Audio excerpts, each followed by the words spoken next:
My name is Jonathan Pierce. I'm a millionaire, the father of an 8-year-old girl, and it took me 6 months to realize that the woman I loved was slowly killing my daughter. Pierce Manor stood like a monument to success in Greenwich, Connecticut.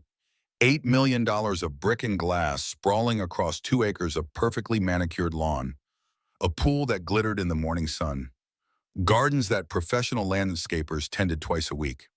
Inside, Italian marble floors reflected the light from crystal chandeliers. Every surface polished, every corner pristine. But pristine can also mean empty.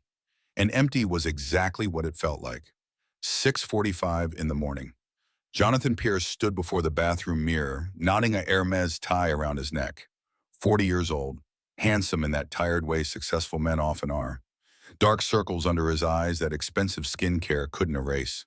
His reflection stared back at him, with the weary resignation of a man who had forgotten how to rest. Through the window, the morning light painted golden stripes across the lawn. Beautiful, cold, perfect. 2 years ago, his wife Catherine had died in a car accident on Route 95. She'd been driving home from an art gallery opening in New Haven. A drunk driver crossed the median. Catherine died on impact. She left behind a husband drowning in work and a daughter who barely understood why mommy wasn't coming home. Jonathan thought he could handle it. The company, the house, the role of father. He'd built Pierce Technologies from nothing into a $50 million enterprise. Surely he could manage one small girl. He'd been wrong about a lot of things. He descended the curved staircase, footsteps echoing in the vast foyer. The dining room opened before him like a stage set. Emma sat at the long table, already dressed in her school uniform. Navy blue jumper, white collared shirt, knee socks pulled up straight. 8 years old. Her mother's dark hair, her father's gray eyes. Small for her age. Impossibly small. "Good morning, sweetheart. Did you eat breakfast?" Emma looked down at her plate.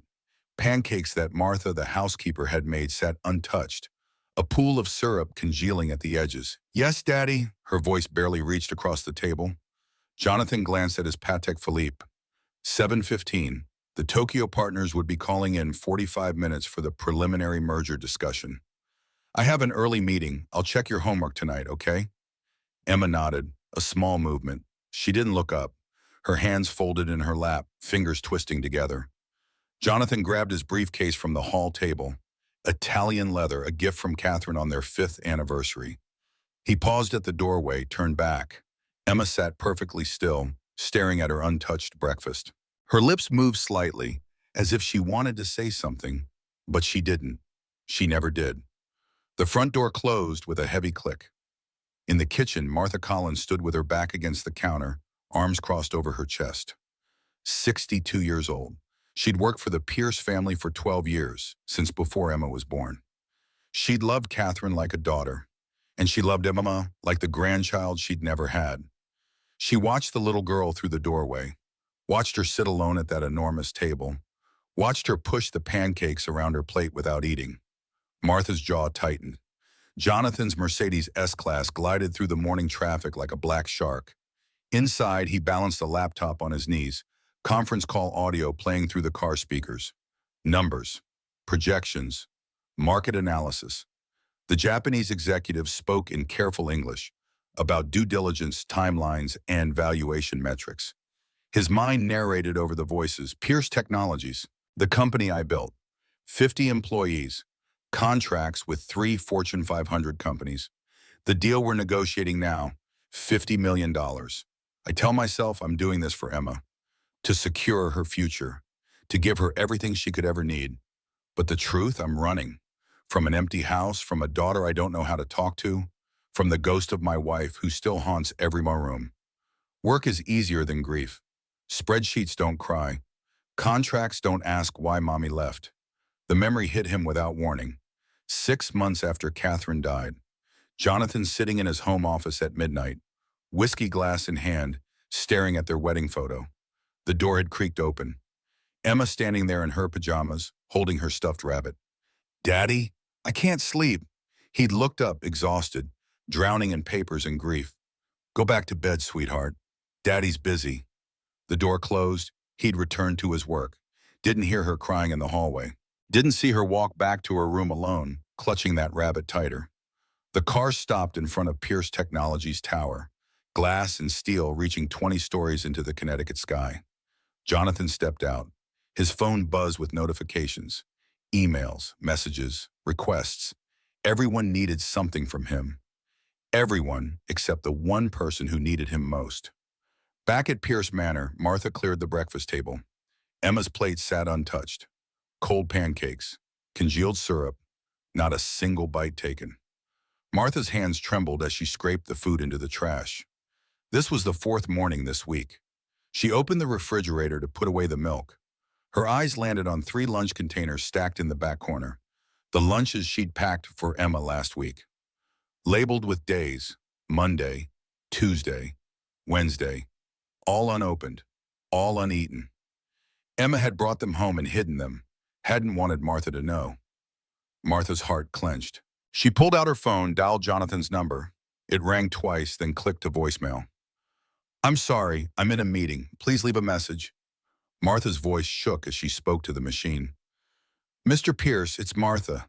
Emma isn't eating. I'm worried. You need to come home early today. Please, we need to talk about your daughter." She hung up, stared at the phone, wondered if he'd even listened to the message. 3 o'clock. Martha drove the Mercedes SUV through the pickup line at Greenfield Elementary.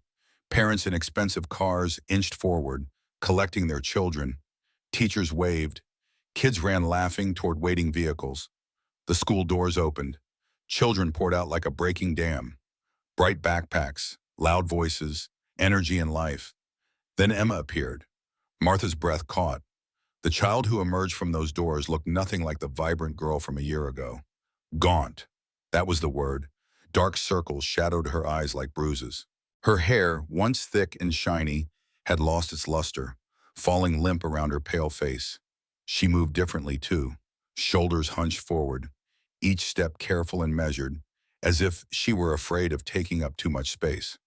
She climbed into the back seat, moving slowly, carefully. "How was school today, sweetheart?" "Fine." One word. Flat, empty. Martha pulled away from the curb, glanced in the rearview mirror. Emma stared out the window, hands in her lap. As she settled into her seat, her sleeve rode up slightly. Just an inch. Just enough. Martha saw it. A bruise on Emma's wrist, purple and yellow. The unmistakable shape of fingers that had gripped too hard. Her heart stopped. The car swerved slightly. She steadied it, pulse hammering. "Honey, what happened to your arm?" Emma jerked, pulling her sleeve down quickly. Too quickly. "Nothing. I fell." "That's not from falling." Emma's voice rose, panicked. "I fell at recess. I'm clumsy." The lie hung in the air between them. Martha wanted to press, wanted to demand the truth, but Emma's face had gone pale, her breathing rapid. The child looked terrified. Martha let it drop. For now. 7:30 that evening. Jonathan's car pulled into the circular driveway just as the sun dipped below the tree line. He entered through the front door, loosening his tie. The smell of dinner drifted from the kitchen. Roasted chicken, garlic mashed potatoes, the comfort foods Martha knew they both loved. Emma sat in the living room, colored pencils scattered across the coffee table. She was drawing something, hunched over the paper with intense concentration. "Hey, Princess, how was your day?" She looked up. For just a moment, her face brightened. Then something shifted. The light went out of her eyes like someone had thrown a switch. "Good. What did you learn?" "Math. And art. Your favorite, right?" "Art." She nodded, didn't smile. Jonathan wanted to ask more. Wanted to sit down beside her, look at her drawing, ask about her friends and her teacher and what made her laugh these days. But his phone buzzed, an email marked urgent from the Tokyo team. He glanced at the screen. "I need to take this call, sweetheart. We'll talk at dinner, okay?" He walked toward his office. Didn't see Emma's face fall. Didn't see her hands grip the colored pencil so hard her knuckles went white. Dinner was a silent affair. 3 people around a table built for 12. Martha had set places close together at one end, trying to create intimacy in the cavernous dining room. It didn't work. The empty chairs seemed to multiply the silence. Jonathan made an effort, tried to engage, asked questions. The answers came in monosyllables. Yes, no, fine, okay. He watched Emma push food around her plate, cutting it, rearranging it, never bringing the fork to her mouth. Her hands trembled slightly. So slightly he almost missed it. "Aren't you hungry? I ate a big lunch." But Martha had seen those uneaten lunches in the refrigerator. The lie sat between them like a third guest at the table. "You're getting so thin, baby. Are you feeling okay?" "I'm fine." Emma's voice cracked on the last word. Jonathan looked at his daughter, really looked at her for the first time in weeks. The hollow cheeks, the protruding collarbones, the way her uniform hung loose. How had he not noticed? "Maybe we should take you to the doctor." "No, I'm fine, really." The panic in her voice startled him. Before he could respond, his phone rang. The screen lit up. Tokyo calling back. The merger. The $50 million. "I'm sorry, I have to take this." He stood, walked away. Left Emma sitting there with her untouched plate and trembling hands. Martha remained.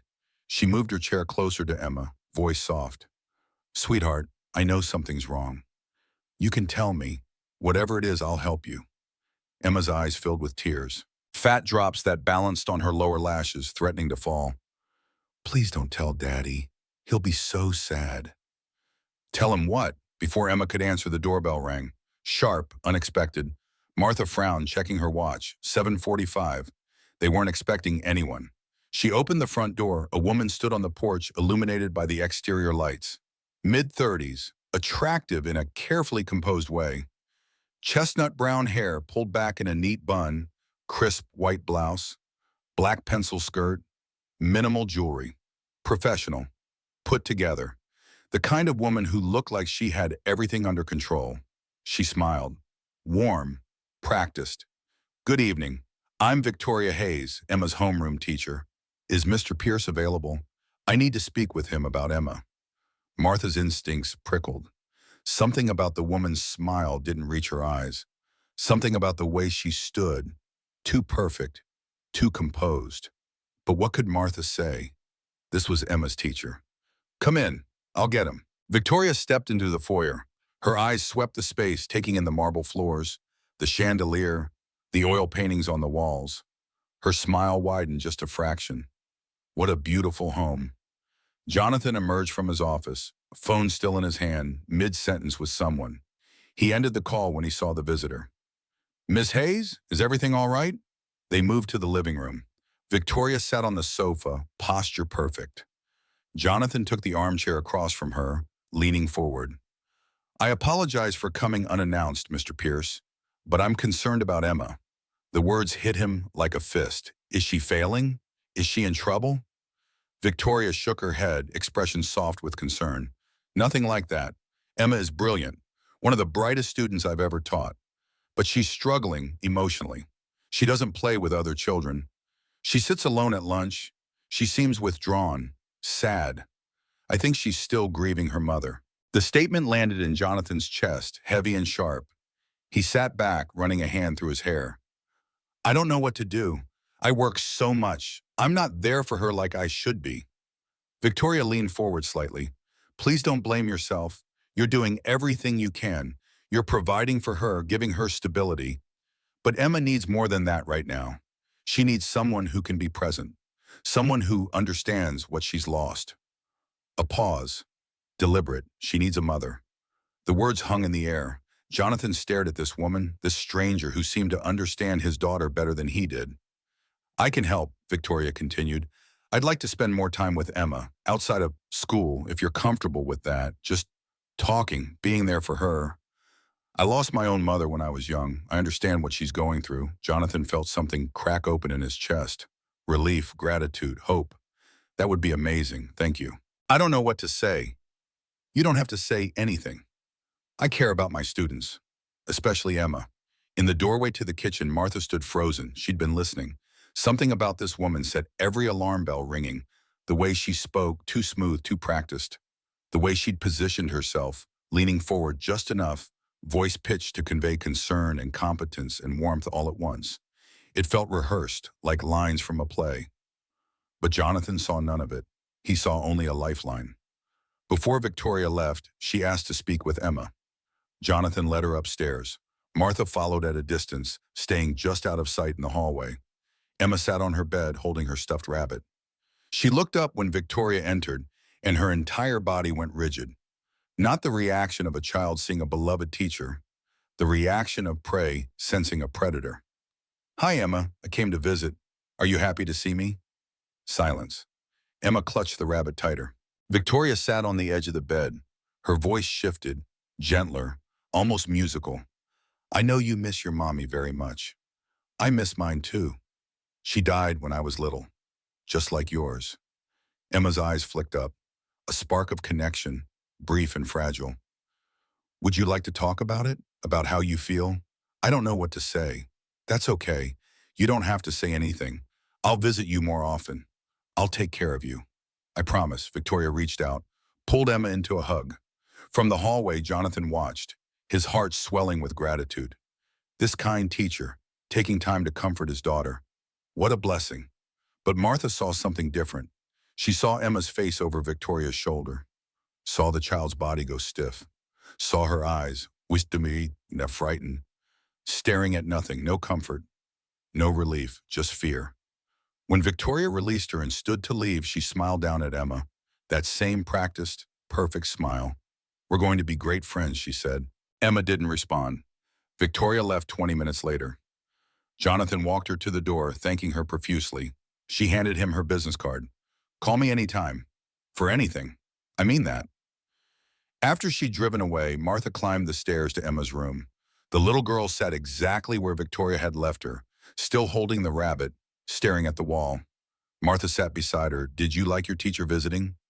A long silence. Then so quietly Martha almost missed it, Emma whispered, "I'm scared." "Scared of what? Scared of Miss Hayes?" Emma shook her head quickly. Too quickly. "I don't know. I just feel scared." Martha wrapped an arm around the child's thin shoulders. Emma leaned into her, and Martha felt how small she'd become, how fragile, like a bird with hollow bones. Something was very wrong. Martha didn't know what yet, but every instinct screamed danger. 2 weeks passed. Victoria began calling Jonathan regularly, just checking in on Emma, letting him know how she was doing it in class, suggesting ways he could help support her at home. The calls were brief, professional, but they happened frequently, 3 times a week, then 4. She invited him to come see Emma's artwork at the school gallery showing. He went, stood awkwardly among other parents while Victoria guided him through the displays, pointing out Emma's paintings. Watercolors of gardens and houses, all rendered in shades of blue and gray. "She has real talent," Victoria said. "You should encourage this." Jonathan felt a warmth spreading through his street. Someone saw his daughter. Someone cared. That evening, after the gallery showing, he suggested coffee, just to thank Victoria properly for all she'd done. They went to a small cafe downtown, sat in a corner booth, talked. Victoria was easy to talk to, intelligent, attentive. She asked about his work, seemed genuinely interested in the technology sector. She shared stories about teaching, about difficult students and rewarding breakthroughs.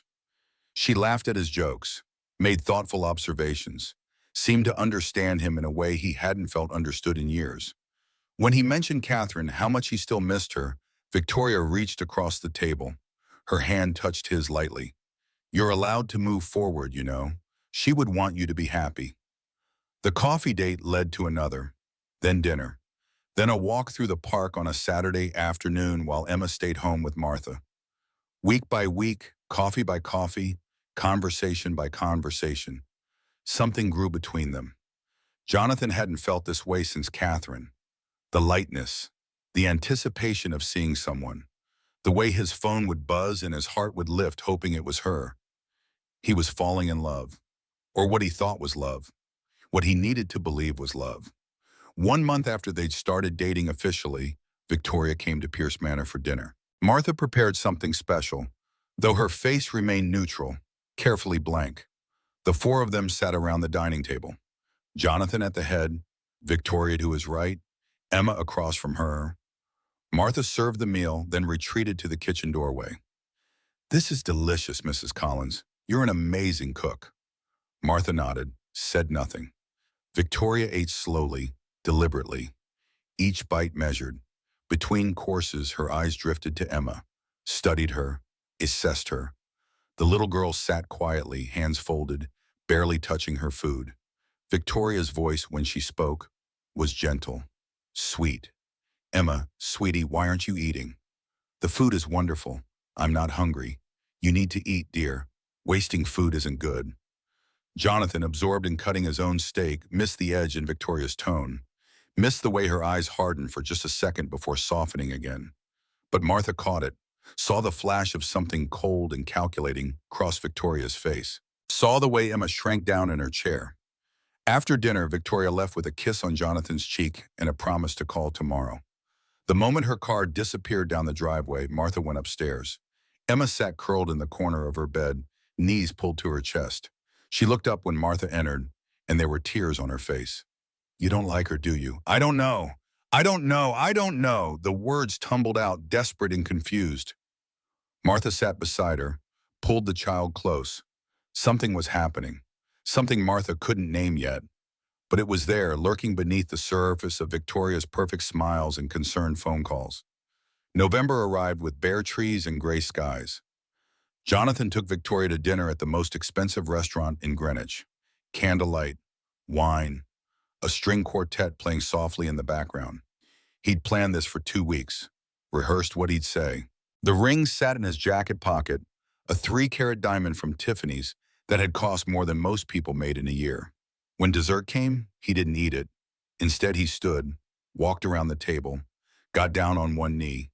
The restaurant went quiet. Other diners turned to watch. "Victoria, will you marry me? Will you be my wife? And will you be Emma's mother?" Tears filled Victoria's eyes, perfect tears that caught the candlelight beautifully. "Yes, yes, of course. I'll love Emma like my own daughter, I promise." She said it loud enough for nearby tables to hear, said it with such conviction that Jonathan believed every word. When she embraced him, the other diners applauded. Someone sent champagne to their table.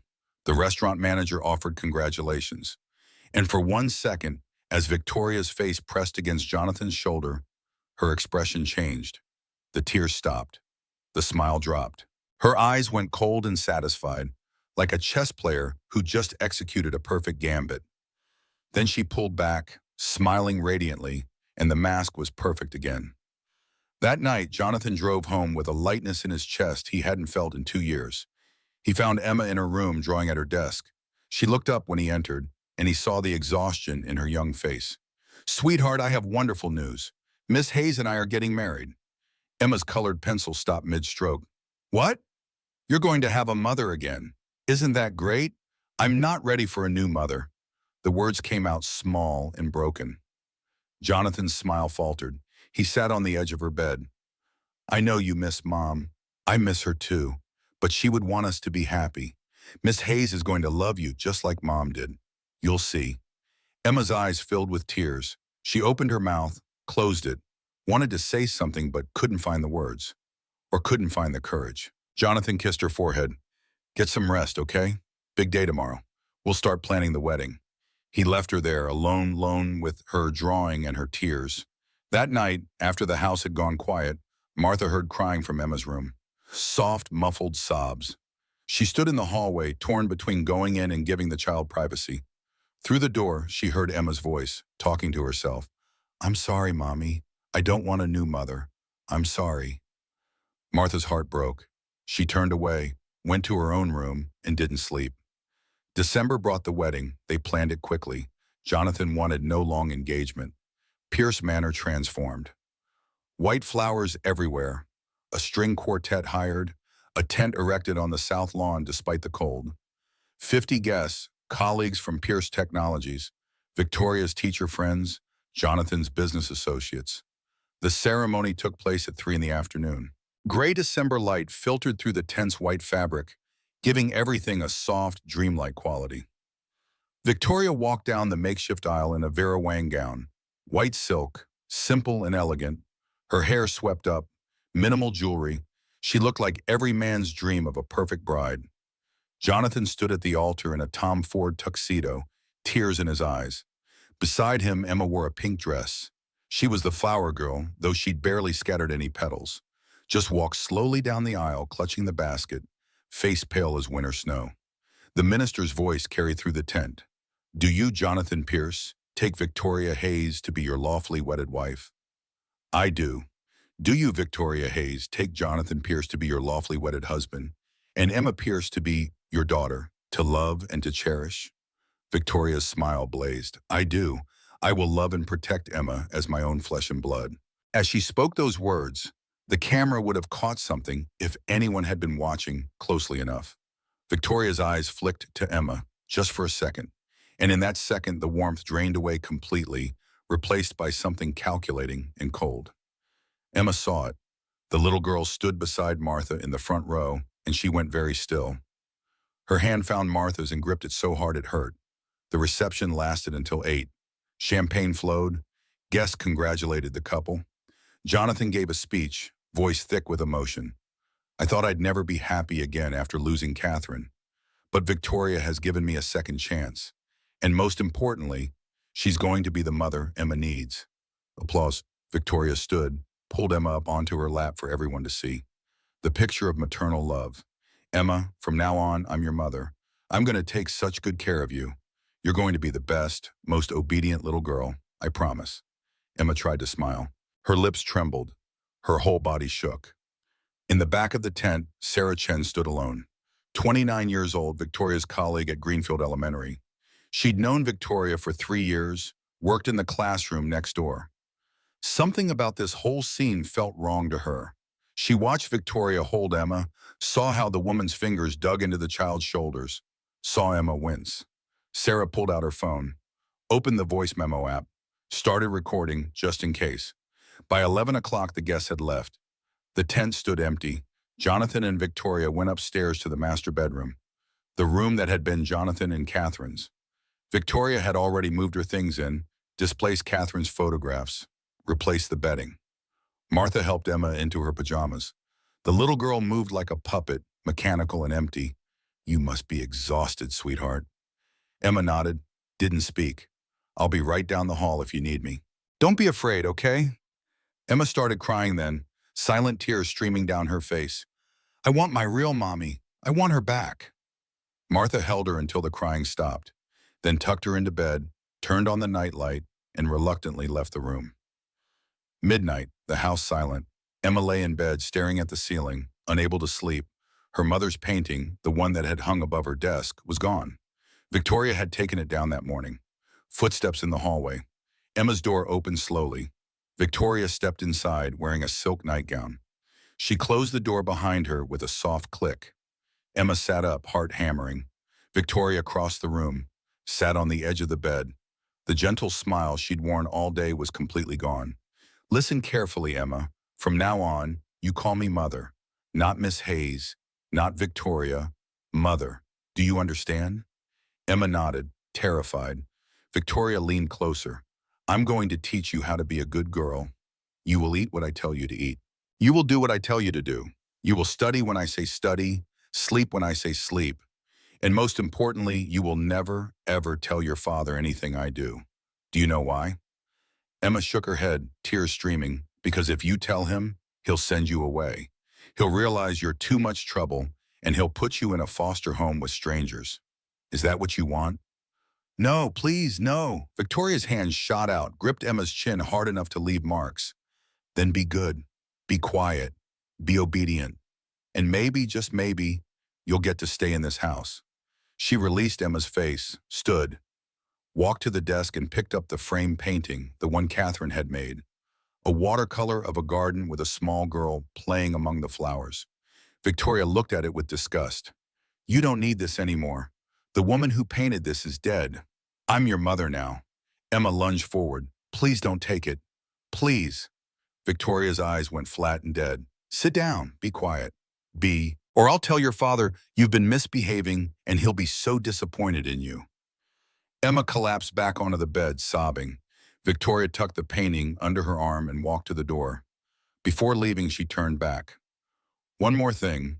If you cry too loud, I'll come back, and you won't like what happens then. The door closed, locked from the outside. Emma curled into a ball, clutching her pillow, crying as quietly as she could.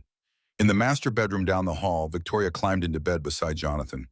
He pulled her close, kissed her forehead. I'm so happy, he murmured. Thank you for giving us another chance. Victoria smiled in the darkness. Of course, darling. I'll take such good care of our family. The house settled into silence. In one room, a man slept peacefully, believing he'd saved his broken family. In another room, a child lay awake, terrified, mourning the mother she'd lost and dreading the monster who'd taken her place. Outside, the December wind rattled the windows. Inside, something dark had taken root in Pierce Manor. And it would be 6 months before anyone realized what was growing there. 6 months of silence. 6 months of suffering. 6 months before Jonathan Pierce finally opened his eyes and saw what he'd invited into his home. But that night he slept, and Emma cried, and Victoria lay in the darkness, planning her next move in a game only she knew she was playing. 6 months. That's how long it took for Jonathan Pierce to see what was happening under his own roof. 6 months of signs he ignored. 6 months of warnings he dismissed. 6 months of his daughter slowly disappearing while he convinced himself everything was fine. The transformation of Pierce Manor happened gradually. So gradually that Jonathan didn't notice. Victoria woke earlier than Martha now, had coffee brewing before anyone else stirred. She rearranged the living room, swapped out curtains for lighter colors, replaced Catherine's collection of art books with her own interior design magazines. Little by little, the house stopped being Catherine's and became Victoria's. Jonathan thought it was healing, moving forward, progress. He had no idea it was erasure. March arrived with rain and gray skies. Jonathan left for work each morning at 6:30 before Emma woke. He returned at 8 or 9 at night after Emma had gone to bed. The merger with the Japanese firm consumed him. Meetings, conference calls, contract negotiations, $50 million hung in the balance. He told himself he was doing this for his family, for Emma's future. The lie was easier than the truth, which was that work gave him somewhere to hide from the uncomfortable feeling that something in his house had gone wrong. Victoria had settled into her role with remarkable efficiency. She drove Emma to school each morning, picked her up each afternoon, helped with homework, made dinner, tucked Emma into bed. From the outside, she looked like the perfect mother, attentive, involved, caring. Jonathan saw only the surface. He didn't see what happened when he wasn't there. Martha saw everything, and it was killing her. She watched Emma shrink, literally shrink. The girl's clothes hung looser each week. Her face hollowed. The light went out of her eyes. She stopped drawing, stopped playing, stopped laughing. She moved through the house like a ghost, silent and careful, always watching, always afraid. Martha tried to feed her, made her favorite meals, chocolate chip pancakes, grilled cheese sandwiches, macaroni and cheese with breadcrumbs on top. Emma would sit at the table, stare at the food, and eat perhaps 2 bites before saying she was full. I'm worried about Emma, Martha told Jonathan one evening when he came home. She's not eating. She's losing weight. Something's wrong. Jonathan looked up from his phone, distracted. Victoria says she's eating fine at school. Maybe she's just going through a phase. This isn't a phase. Look at her. Really look at her. But Victoria appeared in the doorway before Jonathan could respond, smiling that perfect smile. Everything okay? Martha wants me to take Emma to the doctor. Says she's worried about her weight. Victoria laughed lightly, touched Jonathan's arm. Emma's fine. She's just a picky eater. All kids go through that. If we make a big deal about it, we'll give her an eating disorder. Best to just let it be. Jonathan nodded, relieved. See, Martha? Victoria knows about children. She's a teacher. Martha's jaw tightened. She said nothing. What could she say? Victoria's explanations were always so reasonable, so calm, so sensible. And Jonathan wanted to believe them, needed to believe them, because if Victoria was right, then everything was fine. And if everything was fine, he could keep working, keep hiding, keep pretending his world hadn't shattered 2 years ago. At Greenfield Elementary, other teachers started noticing.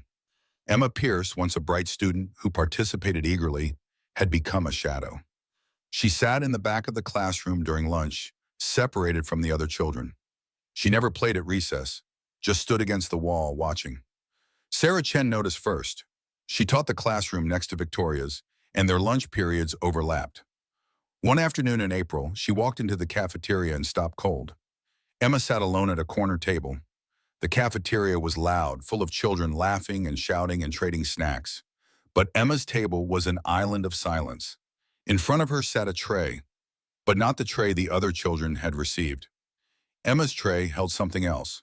Cold rice, watery soup with vegetables floating in it, the remnants of yesterday's lunch. Sarah watched as Victoria approached Emma's table. The change in Victoria's demeanor was startling. Her usual bright smile vanished. Her posture stiffened. She looked down at Emma with an expression Sarah had never seen before.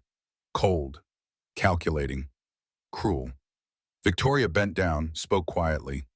Sarah couldn't hear the words, but she saw Emma flinch, saw the little girl's hands start shaking, saw her pick up the spoon with trembling fingers and force herself to eat the cold, congealed food.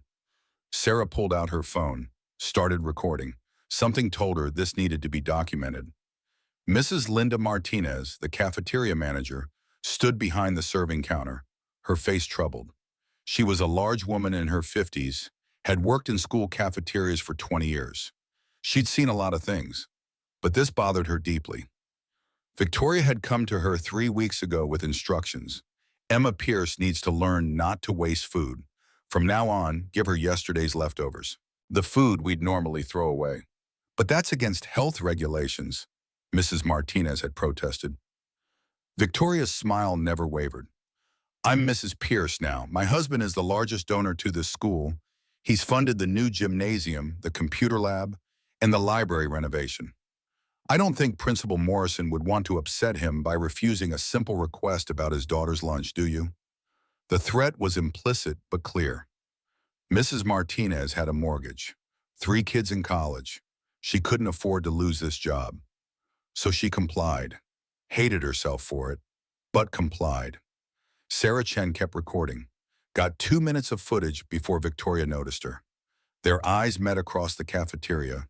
Victoria's expression shifted instantly, the warmth returning like a mask sliding into place. Sarah, hi. How are you?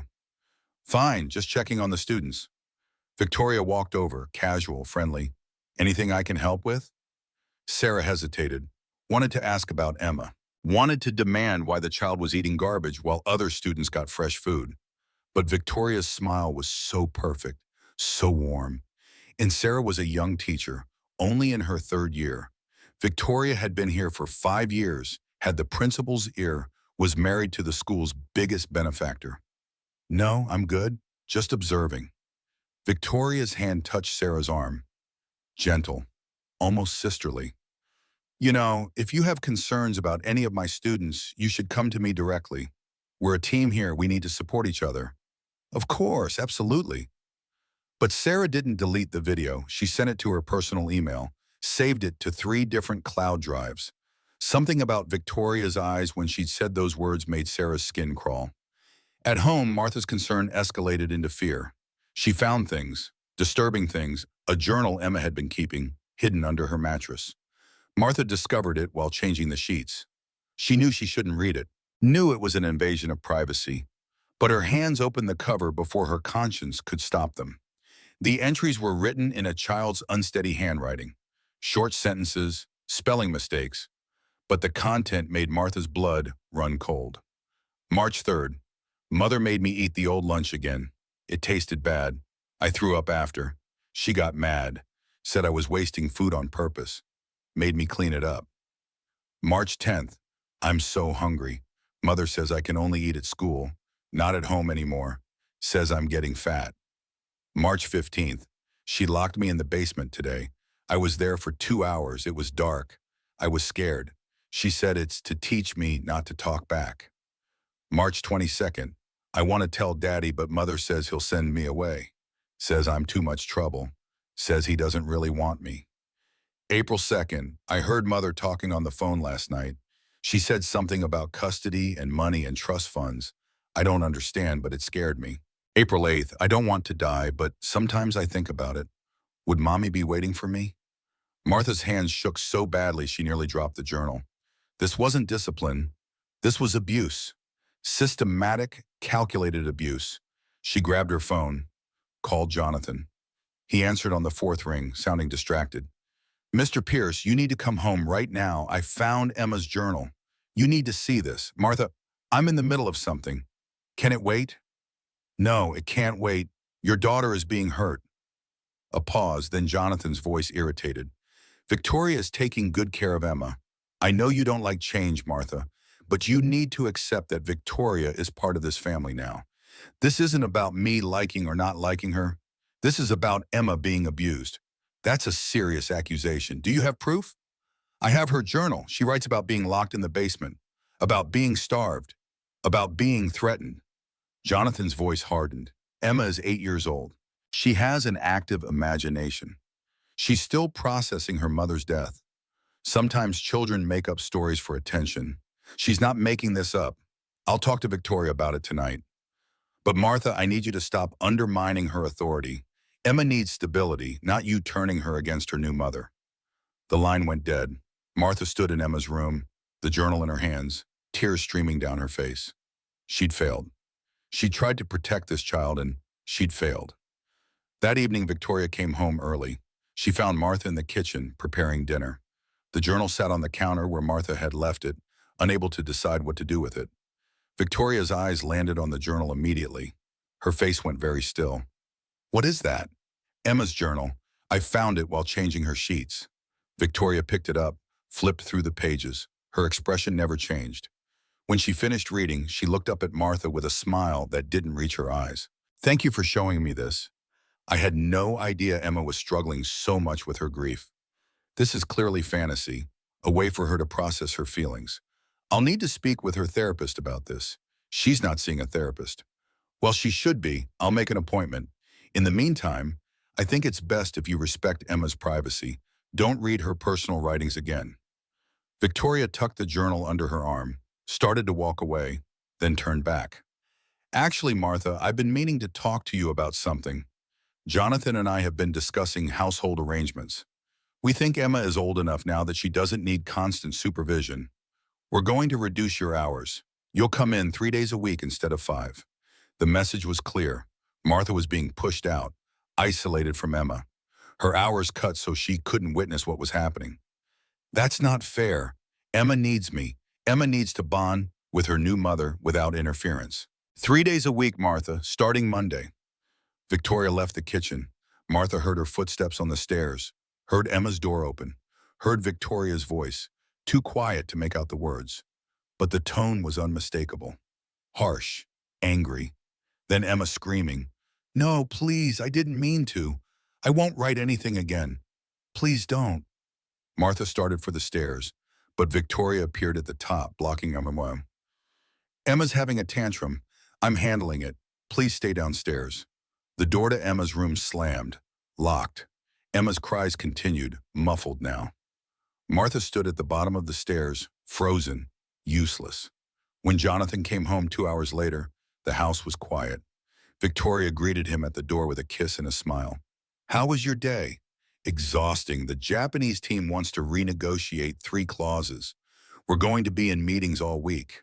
Victoria rubbed his shoulders. "You work so hard. Come, I made your favorite dinner. Steak and asparagus." "Where's Emma?" "Already in bed. She wasn't feeling well. I think she's coming down with something." "Should I check on her?" "No, let her sleep. You can see her in the morning." Jonathan never questioned it, never went upstairs, never opened his daughter's door to see her curled in a ball, face buried in her pillow, crying silently so no one would hear. The next morning, Martha arrived at 6:30 as usual. Her hours hadn't been cut yet. She went immediately to Emma's room. The little girl sat on the floor beside her bed, still in her pajamas. Her eyes were red and swollen from crying. On her wrist, fresh bruises in the shape of fingers. "Oh, sweetheart, what did she do to you?" Emma looked up, and the expression on her face broke Martha's heart. Empty, defeated, the look of someone who'd given up hope. She took my journal, said if I write anything again, she'll burn all my pictures of Mommy. "Please don't make her mad, Mrs. Collins. Please. I'll be good. I promise I'll be good." Martha wanted to scoop up this child and run, drive away and never come back. Call the police. Call social services. Do something, but Victoria appeared in the doorway, already dressed for work, coffee cup in hand. "Good morning, Martha. Could you make sure Emma's ready for school in 20 minutes? We can't be late." She spoke as if nothing had happened. as if the bruises on Emma's wrists were invisible, as if the terror in the child's eyes didn't exist. Martha helped Emma get dressed. The girl moved like a doll, mechanical and silent. When Martha tried to roll up her sleeves to check the bruises more carefully, Emma pulled away. Please don't. She'll know you looked. She always knows. At Greenfield Elementary, Emma's teacher from the previous year, Mrs. Patterson, stopped Sarah Chen in the hallway. Have you seen Emma Pierce lately? I passed her in the hall yesterday and barely recognized her. She's so thin. Is everything all right? Sarah hesitated. Wanted to share what she'd witnessed in the cafeteria, but Victoria was walking toward them. Smile bright, waving. Good morning, ladies. Beautiful day, isn't it? Mrs. Patterson smiled back. Morning, Victoria. I was just asking about Emma. Is she feeling okay? Victoria's expression shifted to concern. Oh, you know how it is. Still adjusting to having a new mother. It's a process. But we're working through it. Of course, these things take time. Victoria walked away. Sarah and Mrs. Patterson stood in silence. Finally, Sarah spoke quietly. Something's wrong. I don't know what exactly, but something's very wrong. Mrs. Patterson nodded slowly. I feel it too. But what can we do? Victoria's married to Jonathan Pierce. The man basically funds this school. Principal Morrison won't listen to complaints about her. What if we have proof? What kind of proof? Sarah pulled out her phone, showed Mrs. Patterson the video from the cafeteria. The older woman watched, her face paling. Dear God. That's abuse, I know. But who's going to believe two teachers over Victoria Hayes Pierce? They stood in the empty hallway, watching the video loop on the small screen. A little girl eating garbage. A woman standing over her with cold eyes. And no one with the power or courage to stop it. Back at Pierce Manor, Jonathan finally came home early one evening. 6 o'clock instead of 9. He wanted to surprise Emma, maybe take her out for ice cream, reconnect with his daughter. He'd been feeling guilty lately, vaguely aware that he'd been absent. He walked into the house calling her name. Emma? Victoria appeared at the top of the stairs. Oh, you're home early. Emma's doing homework in her room. I thought I'd take her out, just the two of us. Victoria descended the stairs, linked her arm through his. That's sweet, honey, but she really needs to focus on her schoolwork tonight. She's been falling behind. Maybe this weekend? Is she okay? Martha keeps saying she's not eating. Victoria laughed, the sound light and dismissive. Martha's overprotective. Emma eats fine. She's just not a big eater. Some kids are like that. She does look thinner. It's a growth spurt. She's shooting up. That's why she looks lean. Completely normal for her age. Every answer so reasonable. Every explanation so logical. Jonathan wanted to believe her. It was easier than confronting the alternative. He went to his study instead of upstairs, poured himself a scotch, sat at his desk looking at a framed photo of Catherine.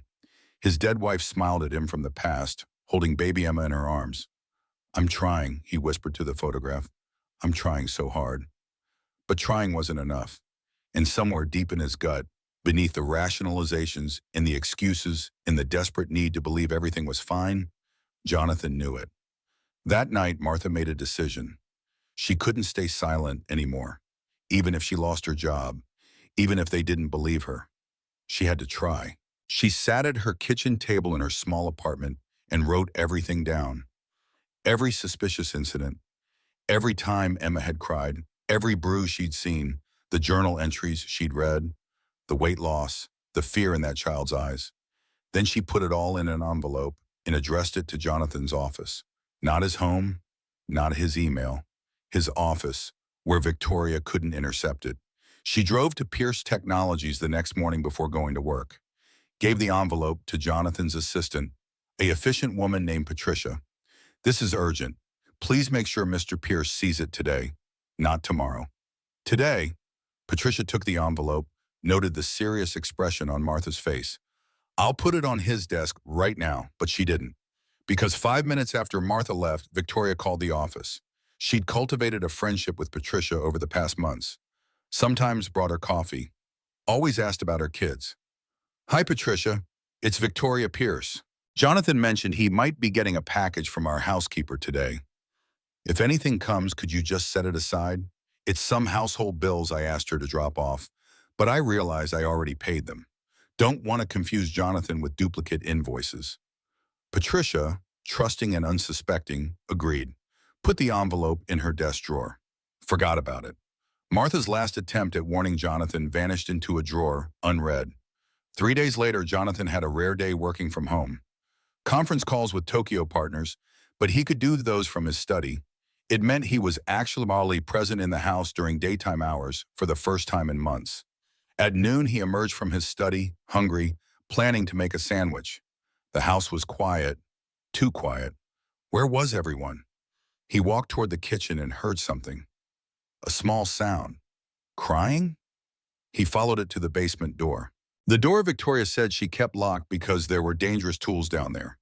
The door was closed but not latched. He pulled it open, descended the wooden stairs. The basement was dark except for one bare bulb. In the corner, huddled against the wall, was Emma. Her face was streaked with tears and dirt. The basement floor had left marks on her knees. When she saw him, she scrambled to her feet, swaying slightly as if standing took effort. "Daddy?" Jonathan's world tilted. "What are you doing down here?" "Mother said I had to sit here. I was bad. I didn't finish my breakfast." He looked around the basement. Cold concrete floor, no windows, dark corners full of shadows. This is where Victoria had been sending his daughter? For not eating breakfast?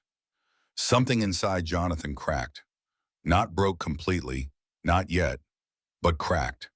A thin fissure through which reality began to seep. "Come here, baby." Emma ran to him. He picked her up and she was so light, so terribly light. He could feel every bone in her back through her shirt.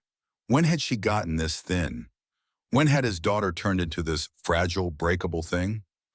He carried her upstairs to the kitchen, set her down gently in a chair, made her a peanut butter and jelly sandwich, cut it into quarters the way Catherine used to, put it in front of her with a glass of milk.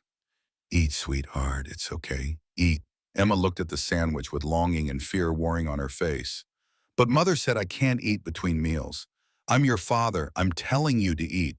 She picked up a quarter of the sandwich, took a small bite, chewed slowly, carefully, as if she'd forgotten how. Tears ran down her face as she ate. Jonathan watched his daughter cry while eating a sandwich, and something fundamental shifted inside him. The excuses stopped working. The rationalizations fell away.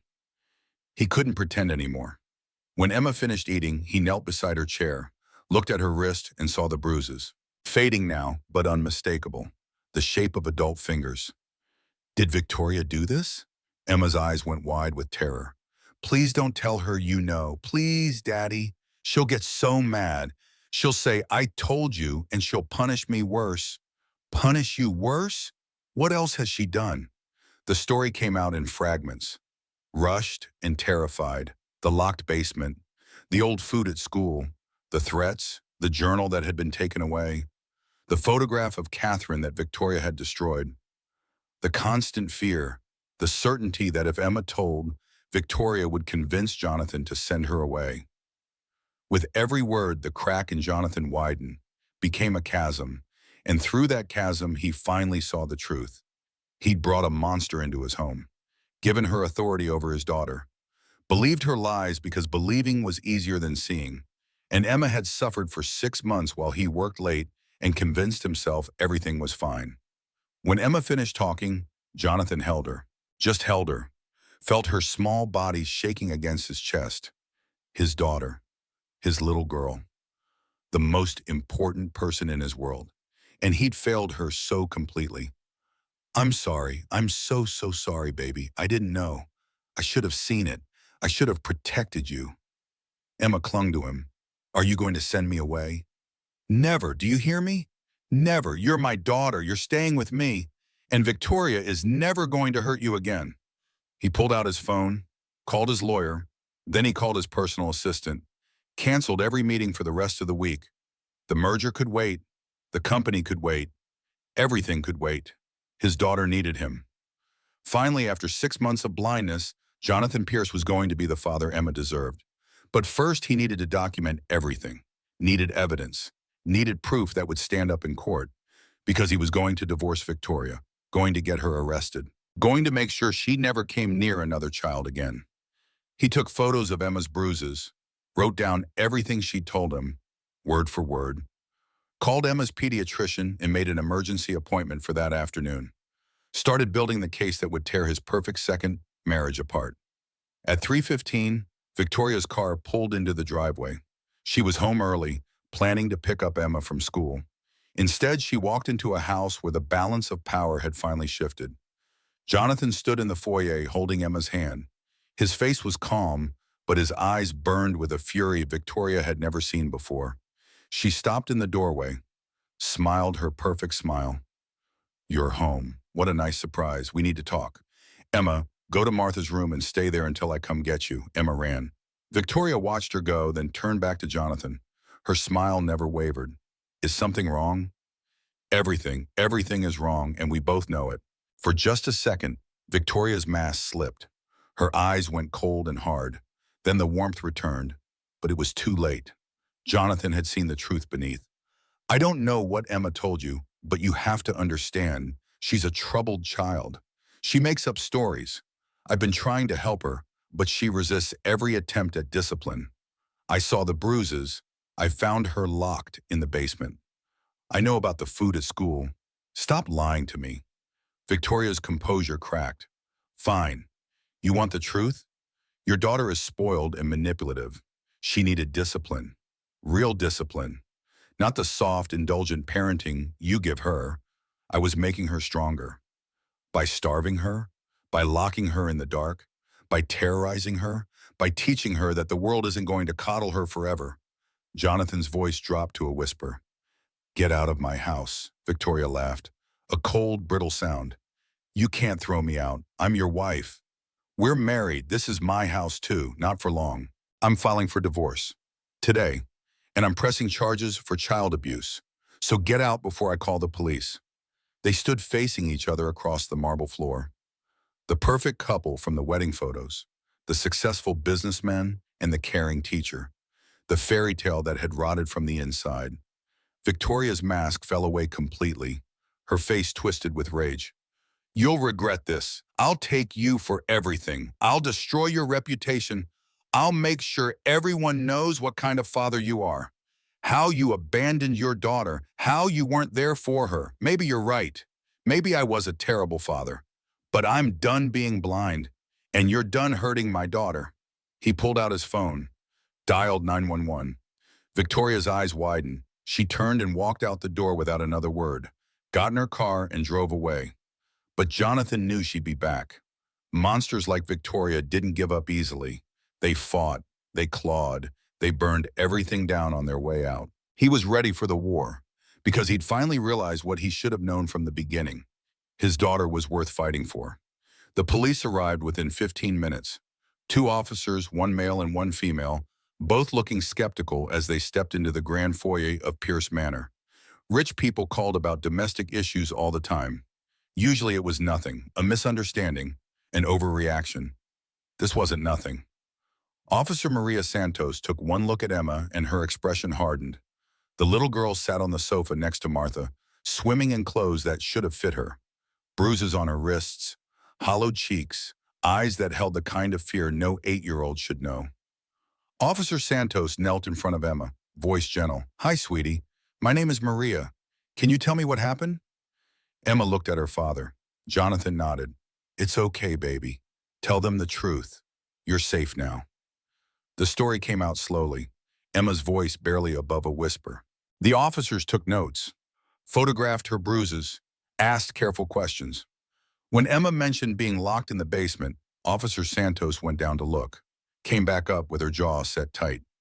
"This constitutes child abuse," she told Jonathan. "We need to take Emma to the hospital for a full medical examination. Document everything. You'll need to file a formal complaint. I'll do whatever it takes. And your wife? Where is she now?" "She left. I don't know where she went. We'll need to locate her, bring her in for questioning. In the meantime, I'm going to call Child Protective Services. Standard procedure in cases like this." Jonathan's heart stopped. "Are you taking Emma away from me?" Officer Santos's expression softened slightly. "That's not my call. But given that the abuse occurred in your home while you were present, even if you weren't aware of it, CPS will need to investigate. They'll want to make sure Emma's safe. She is safe. She's with me now. We'll see what CPS says." Yes. But Mr. Pierce, I have to ask, how did this go on for 6 months without you noticing? The question hung in the air like an accusation. How had he not noticed? How had he been so blind? He had no answer that didn't make him complicit in his daughter's suffering. I was working. I trusted my wife. I should have paid more attention. I should have seen it. Officer Santos nodded slowly. Yeah, you should have. They took Emma to Greenwich Hospital. Jonathan rode in the ambulance with her, holding her hand the entire way. Martha followed in her car. At the emergency room, a team of doctors and nurses descended. They were kind but thorough, examined every inch of Emma's small body, found more bruises on her back, old ones faded to yellow-green, burn marks on her arm from where Victoria had held her against a hot stove as punishment for dropping a glass. Each new discovery felt like a knife in Jonathan's chest. This had been happening in his house, while he worked late, while he convinced himself everything was fine, while his daughter suffered alone. The hospital called in Dr. Helen Morrison, a child psychologist specializing in trauma. She was 50 years old with kind eyes and gray hair pulled back in a simple bun.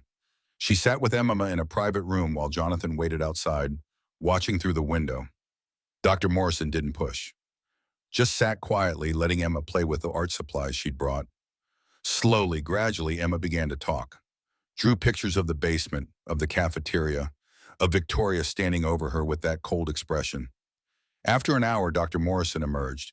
She pulled Jonathan aside, her face grave. Your daughter has been systematically abused for months. The physical abuse is concerning, but the psychological damage is profound. She's been living in constant fear, threatened with abandonment, told repeatedly that you don't want her, that you'll send her away. She needs intensive therapy. And honestly, Mr. Pierce, you need it too. I'll do anything, whatever she needs. She needs you to be present, not just physically but emotionally. She needs to know you're not going anywhere, that you choose her, that you see her. Can you do that? Jonathan looked through the window at his daughter, small and broken and still so brave. Yes, I can do that. By the time they left the hospital, it was nearly midnight. The doctors wanted to keep Emma overnight for observation, but she'd panicked at the suggestion, clung to Jonathan and begged not to be left alone. So they'd released her into his care with strict instructions to bring her back in the morning for follow-up. At home, Martha had cleaned Emma's room, changed the sheets, removed anything that might remind her of Victoria. Jonathan carried his daughter upstairs, tucked her into bed. She held onto his hand with both of hers. Don't leave, Daddy. Please don't leave. I'm not going anywhere. I'll be right here. He pulled a chair beside her bed, sat down, watched her fight sleep, too afraid to close her eyes. Eventually, exhaustion won. Her breathing deepened. Her grip on his hand loosened slightly. Jonathan sat in the dark, watching his daughter sleep, and made a promise. He would never be blind again. Never prioritize work over his child. Never trust anyone more than his own instincts. Never let anyone hurt her again. The divorce papers were filed the next morning. Jonathan's lawyer, Robert Chen, was a shark in expensive suits.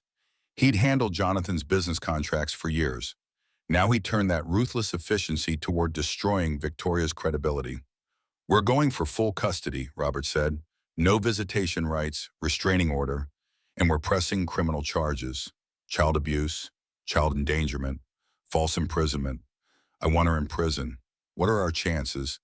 With the medical evidence, the photographs, the testimony from Emma? Very good. But Victoria will fight back.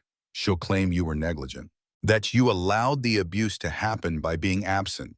CPS is already investigating you. Jonathan's stomach twisted. Can they take Emma away? They can recommend removal if they believe she's unsafe. But given that Victoria is no longer in the home and you're cooperating fully, I think you'll be okay. Still, you need to be prepared for scrutiny. I'll do whatever they want. I just need to keep my daughter. Then be the father they need to see. Be present. Attend every therapy session. Document everything. Show them you've changed. The CPS investigator arrived that afternoon. Her name was Patricia Williams, a tired-looking woman in her 40s with a notepad and skeptical eyes. She walked through the house, asked questions, interviewed Martha, spoke with Emma privately. When she finally sat down with Jonathan in his study, her expression was unreadable. Mr. Pierce, I'm going to be blunt. You failed your daughter. You brought a stranger into your home, gave her authority over your child, and didn't notice when that child was being systematically abused. That's neglect. I know. I have no excuse. The fact that you're taking responsibility is good. The fact that you immediately removed the threat and sought help is good. But I need to know this won't happen again. I need to know Emma is truly safe with you. She is. I'm not working anymore. I've taken a leave of absence from my company. My only focus is Emma, getting her healthy, getting her help. Patricia made notes. I'm recommending Emma remain in your custody with mandatory therapy for both of you. But I'll be checking in regularly, monthly visits for the next 6 months. If I see any signs that Emma isn't thriving, if I think for 1 second she's not safe, I will remove her. Am I clear? Crystal clear. After Patricia left, Jonathan found Emma in the kitchen with Martha. The little girl was attempting to eat a sandwich, taking tiny bites, her hand shaking slightly. Hey, baby, you doing okay? Emma nodded, then very quietly, is the lady going to take me away? Jonathan sat beside her, pulled her onto his lap. No, you're staying with me. Nobody's taking you anywhere. But I heard her say you failed me. I did fail you. I'm so sorry. But I'm going to do better. I promise. Emma buried her face in his chest. I was scared, Daddy. I was so scared all the time. I know you were. And I'm going to help you not be scared anymore. They sat like that for a long time. Father and daughter, broken but beginning to heal. Victoria didn't go quietly. She hired Lawrence Preston, one of Connecticut's most aggressive divorce attorneys, a man known for destroying his opponents. Within days, Victoria filed a countersuit, claimed Jonathan was an absent father who'd neglected Emma, that she'd been trying to provide structure and discipline to a troubled child, that Emma's claims were exaggerated, the result of a spoiled child unused to proper boundaries. She demanded half of all marital assets, the house, alimony, and claimed emotional distress from Jonathan's false accusations. The court battle began in June. Both sides gathered evidence. Robert Chen subpoenaed school records, found that Emma's weight had dropped 15 pounds since Victoria entered her life, found cafeteria logs showing she'd been given spoiled food, found testimony from Mrs. Martinez, the cafeteria manager, who broke down crying on the stand as she described what Victoria had ordered her to do. Sarah Chen provided her video footage, clear evidence of Victoria forcing Emma to eat garbage while other children got fresh meals. The judge watched the video in silence, his face growing darker with each passing second. Victoria's lawyer tried to spin it. My client was teaching Emma gratitude, teaching her not to waste food. These were disciplinary measures, not abuse. Judge Margaret Brennan, a woman in her 60s with steel gray hair and no tolerance for nonsense, cut him off. Counselor, I have 3 children and 5 grandchildren. I know the difference between discipline and cruelty. This was cruelty. But Victoria had one card left to play. She'd been preparing for this possibility for months. During her marriage to Jonathan, she'd been documenting everything. His late nights, his missed dinners, his absence from Emma's life. She presented text messages where she tried to get him to come home earlier, emails about Emma's problems that he'd never responded to. And she had something else, a recording. Victoria had secretly recorded a conversation with Emma 2 months earlier, where the little girl said she missed her daddy, that he was never home, that she felt alone. My client tried to step into that void, Preston argued, tried to be the parent this child desperately needed. If she was overly strict, it was because she was trying to compensate for a father who wasn't there. The accusation stung because it was partially true. Jonathan had been absent, had prioritized work, had left his daughter vulnerable to a predator. But the medical evidence was undeniable. The bruises, the malnutrition, the psychological trauma. Judge Brennan ruled decisively. The divorce is granted, full custody to Mr. Pierce. Mrs. Pierce is to have no contact with the minor child. Restraining order granted, 500 feet minimum distance. Furthermore, I'm referring this case to the district attorney for criminal prosecution. Victoria's face went white. She stood abruptly, knocking her chair backwards. This isn't over. I'll appeal. I'll fight this. Judge Brennan's voice was ice. Mrs. Pierce, if I were you, I'd be more concerned about staying out of prison. We're adjourned. The criminal trial began in September. The courtroom was packed. Local news had picked up the story. Teacher accused of child abuse. Millionaire's wife faces prison. The headlines wrote themselves. The prosecution presented their case methodically. Medical records, photographs, video evidence, Emma's journal, which had been recovered from Victoria's belongings. Most damning of all, testimony from other victims. The investigators had dug into Victoria's past, found that this wasn't her first time. 8 years ago in Oregon, a 7-year-old girl named Sophia Chen had been hospitalized for malnutrition while under Victoria's care. The case had been dropped due to lack of evidence and the family's inability to afford a good lawyer. Victoria had changed her name, moved to Connecticut, and started over. There had been others, 4 children over 10 years, a pattern of seeking out vulnerable, motherless children, gaining trust, then slowly, systematically breaking them down. Emma was just the latest. When Sophia's mother testified, now older and still carrying the weight of failing to protect her daughter, the courtroom was silent. She described finding Sophia locked in a closet, bruised, terrified, exactly like Emma. Victoria's defense crumbled. Her lawyer tried to argue that she had a mental illness, that she needed treatment, not punishment. But the evidence of premeditation was too strong. The name change, the falsified references, the calculated way she'd pursued Jonathan after researching his wife's death. This wasn't illness, it was predation. The jury deliberated for 3 hours. When they returned, the forewoman's voice was steady. Guilty on all counts: child abuse, child endangerment, false imprisonment, assault. Victoria showed no emotion as the verdict was read. Just sat perfectly still, her face blank. But when the bailiff came to take her away, she turned and looked directly at Jonathan. Her eyes held pure hatred. "You'll never escape this," she said quietly. "Emma will always remember, will always be damaged, and that's on you." The bailiff pulled her away before Jonathan could respond, but her words echoed in his mind long after she was gone. Sentencing came 2 weeks later. Judge Brennan showed no mercy. 4 years in state prison, mandatory psychological evaluation and treatment, permanent loss of teaching license, registered as a child abuser upon release, no contact with minors for the rest of her life. As Victoria was led away in handcuffs, Sarah Chen sat in the gallery and cried. She'd been the one to provide the video evidence that made the case, but she couldn't shake the guilt. She'd known something was wrong, had seen it with her own eyes, and she'd waited, hesitated, been afraid. How many days of suffering could she have prevented if she'd acted sooner? Jonathan found her in the hallway after the sentencing, thanking her for her courage. She shook her head, tears streaming. "I wasn't courageous.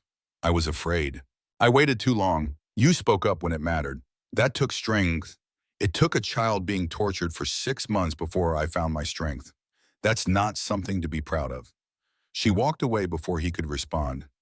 Jonathan understood. They were both carrying the same burden. The knowledge that they could have done more, sooner. That Emma had suffered because adults failed her. That guilt would never fully fade. With Victoria gone, the real work began. Emma started therapy 3 times a week with Dr. Morrison. The sessions were difficult. Emma had nightmares, would wake up screaming, convinced Victoria was in her room, would panic at meal times, unable to eat without intense anxiety. Dr. Morrison worked patiently, using art therapy, play therapy, cognitive behavioral techniques designed for children. Slowly, week by week, Emma began to emerge from the shell she'd retreated into.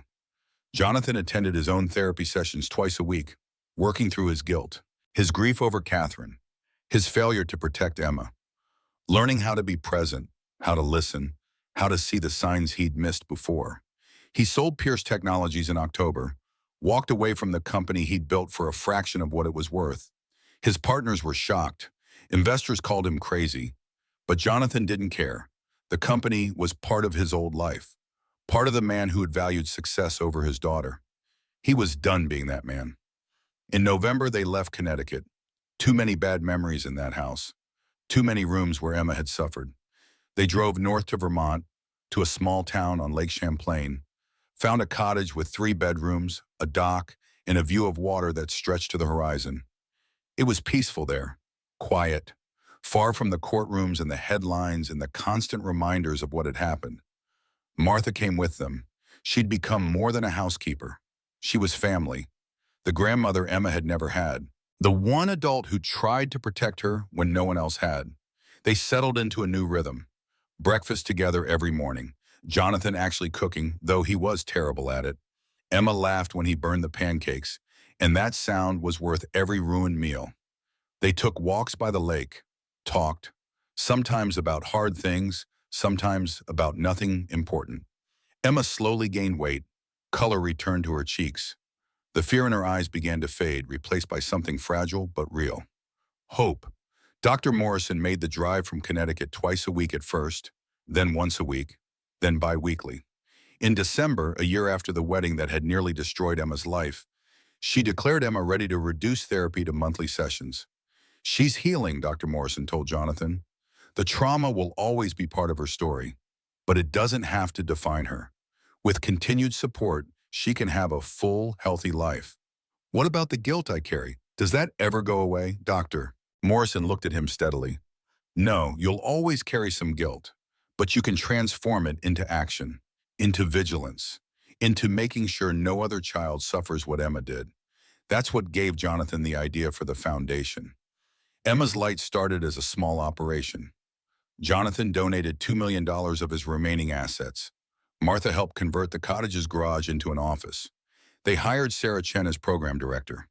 She'd quit teaching after Victoria's trial, unable to face another classroom knowing she'd failed to protect one of her students. This gave her a way to channel that guilt into something productive.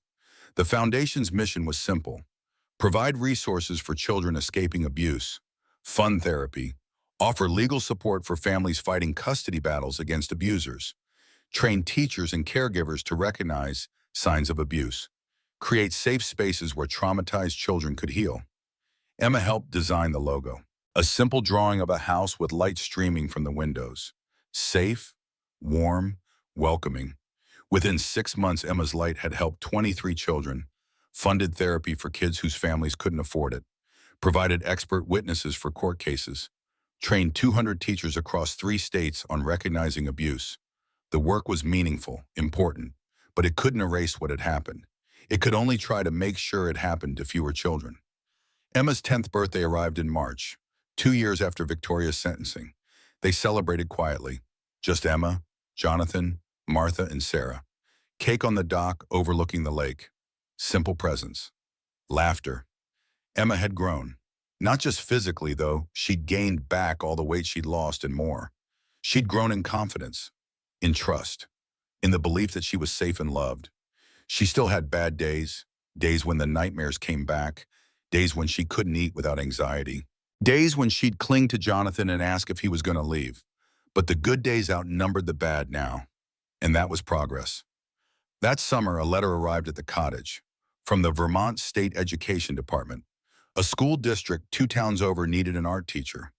They'd heard about Emma's talent, wondered if Jonathan might consider enrolling her in their program for gifted students. Emma read the letter, sitting on the porch swing with Jonathan beside her. When she finished, she looked up at him with serious eyes. Do you think I'm ready to go back to school? Do you feel ready? I don't know. I'm scared, but I'm also tired of being scared. I want to try. Then we'll try. And if it's too much, we'll stop. But Emma, I'm proud of you for wanting to try.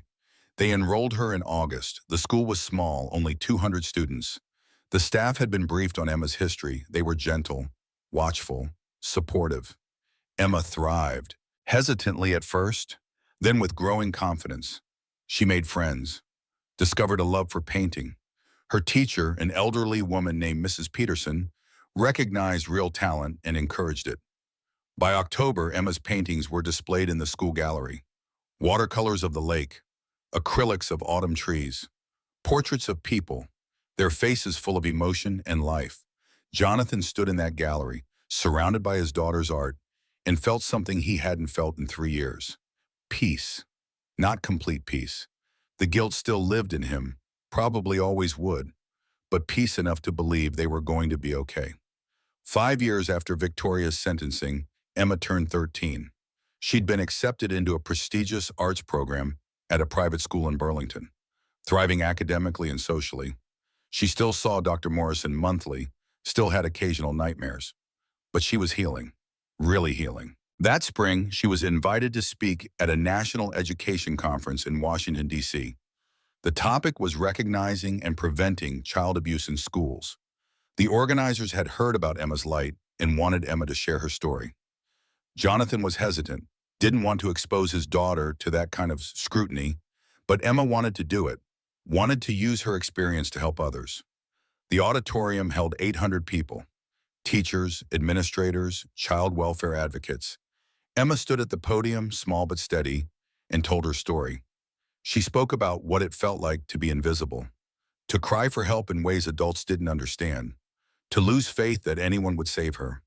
She spoke about the teachers who saw but said nothing, about the system that protected the abuser because she was married to money, about the courage it took to finally tell the truth. And she spoke about healing, about therapy, about the people who'd stood by her, about her father who'd finally opened his eyes and fought for her. "When I was 8 years old, I wanted to die," she said, her voice steady. "I thought that was the only way to escape. But I'm 13 now, I'm alive. I'm healing. And I want every child who's suffering to know that it can get better, that they deserve to be saved, that their voice matters." The audience was silent. Then someone started clapping. Then another. Then the entire auditorium rose in a standing ovation that lasted 3 minutes. Jonathan sat in the back row, tears streaming down his face, watching his daughter accept recognition for the courage she'd shown. The courage that never should have been necessary, but was, and had been enough to save her life. After the conference, they drove back to Vermont in comfortable silence. Emma dozed in the passenger seat, exhausted from the emotional weight of sharing her story. Jonathan drove through the spring darkness, past farms and forests and small towns, and thought about the journey they'd taken. From that terrible day in the cafeteria when he'd finally seen the truth, through the divorce and the trial and the long process of healing. 5 years. It felt like a lifetime. Felt like yesterday. When they arrived home, Martha was waiting with hot chocolate and Emma's favorite cookies. They sat on the porch wrapped in blankets, watching the stars reflect on the dark water of the lake. "Daddy?" Emma's voice was quiet. "Do you think Mom would be proud of me?" Jonathan's throat tightened. Catherine, his first wife, Emma's real mother. She'd been gone for 7 years now, but her absence still ached. "Yes, baby. She'd be so proud. You're exactly the person she hoped you'd become. Strong, kind, brave. I wish she could have met me now. The me I am now. I think she knows. Somehow she knows." They sat in silence, sipping hot chocolate, listening to the gentle lap of water against the dock. A family, broken and rebuilt, scarred but healing. Emma's light continued to grow. By the time Emma turned 15, the foundation had helped over 500 children, opened satellite offices in 3 states, trained thousands of teachers, lobbied successfully for stronger child protection laws in Connecticut and Vermont. Sarah Chen became the executive director. Martha served on the board. Jonathan spent his days managing finances and strategy. Emma volunteered during summers, working with younger children, using her art to help them express trauma they couldn't speak. Victoria Hayes served 3.5 years of her 4-year sentence, was released on parole with strict conditions, registered as a child abuser, forbidden from contact with minors, required to wear a monitoring bracelet and attend mandatory therapy. She moved to a small town in Montana, took a job as a data entry clerk, kept her head down, lived alone. Sometimes Jonathan wondered if she ever felt remorse, if she understood the damage she'd caused, or if she was just angry at being caught. He'd never know. The restraining order meant he'd never see her again. And that was fine with him. But Victoria's story didn't end with her release from prison. 3 years into her sentence, on a cold morning in February, Jonathan received a thick envelope at the lake house. Official letterhead, Vermont Department of Corrections. His hands went cold as he opened it. Inside, a notice. Victoria Hayes had filed an appeal, claiming new evidence, claiming Emma's testimony had been coerced, claiming she deserved a new trial. Jonathan's vision blurred. He called Robert Chen immediately, his voice shaking. "Is this real? Can she actually do this?" Robert's voice was grim. "She's filed the paperwork, yes. Whether it goes anywhere is another question. But Jonathan, you need to prepare Emma. If this moves forward, she might have to testify again. The news hit Emma like a physical blow. She was 11 years old now, finally starting to sleep through the night without nightmares, finally eating meals without panic, finally believing she was safe. And now Victoria was reaching out from prison, trying to drag her back into the darkness. "She's going to come back," Emma whispered, curled up on the sofa with Jonathan beside her. "She's going to take me away. She said she would if I ever told." Jonathan held his daughter, feeling her tremble. "She's not coming back. I won't let her. Do you hear me? I won't let her near you." But even as he said it, fear gnawed at his gut. What if the appeal succeeded? What if some technicality, some legal loophole, gave Victoria another chance? The hearing was scheduled for April. Robert Chen prepared meticulously, gathered every piece of evidence again, contacted every witness. But he was worried. Victoria had a new lawyer, someone skilled at finding procedural errors, at exploiting weaknesses in the original trial.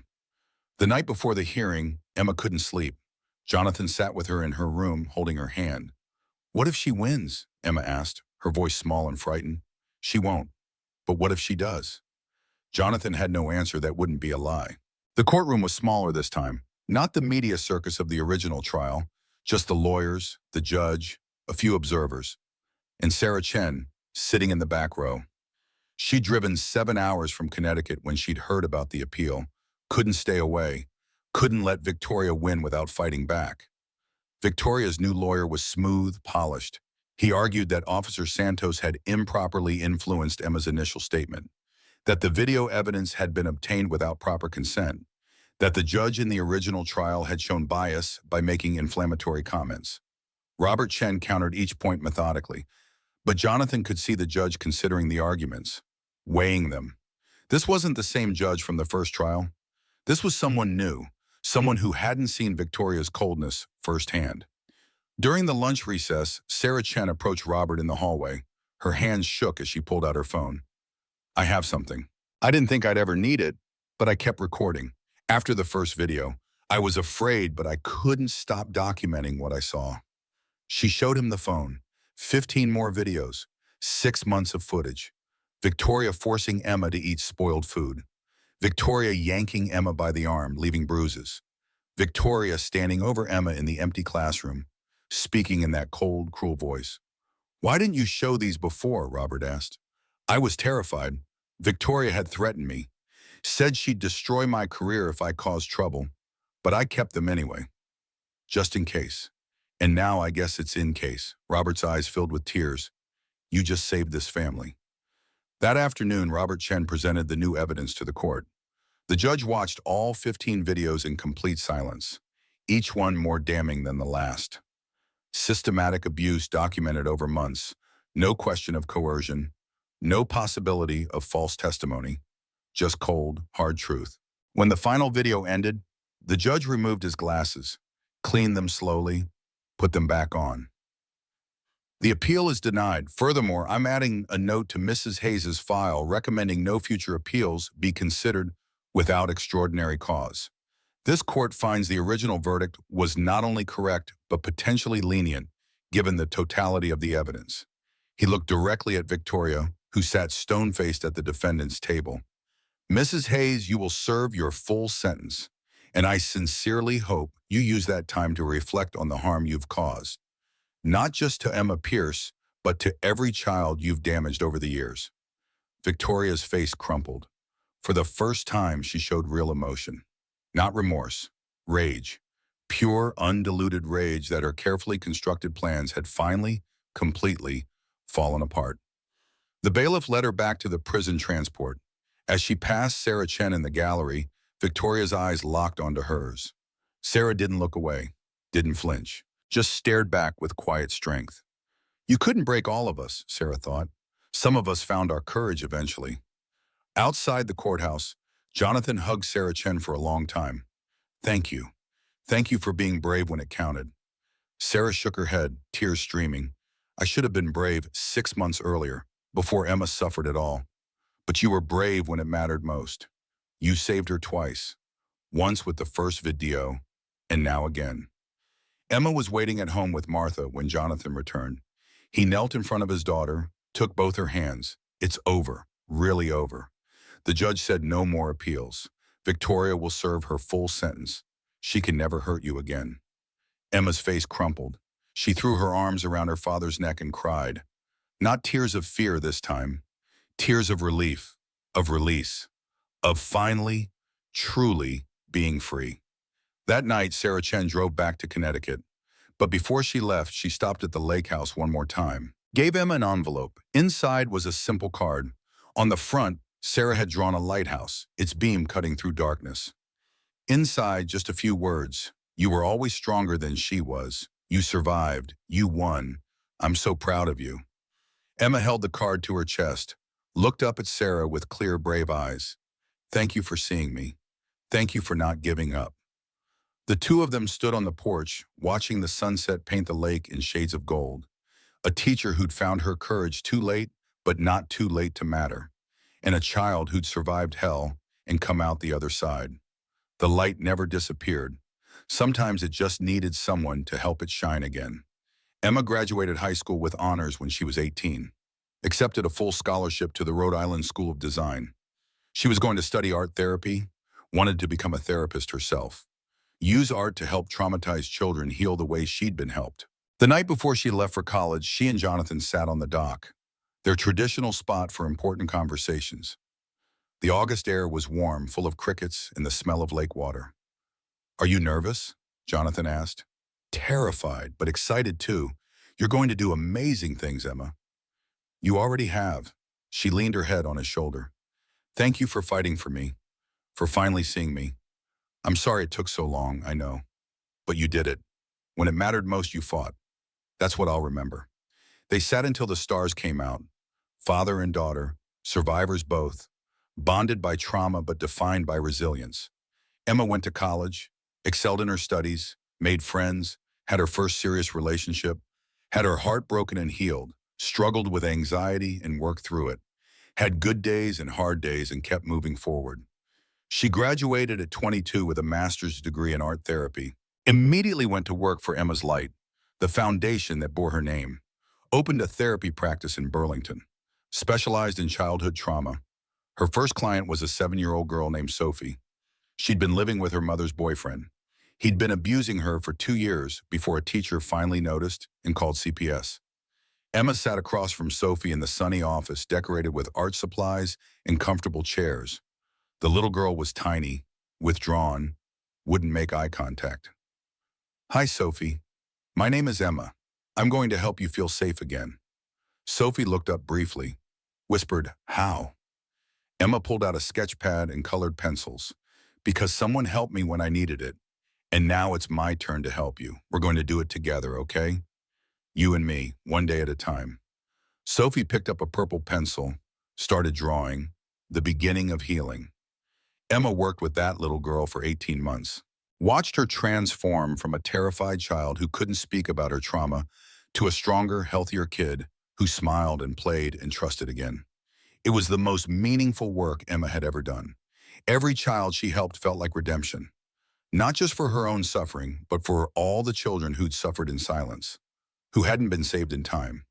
She couldn't save them all, but she could save some, and that was enough.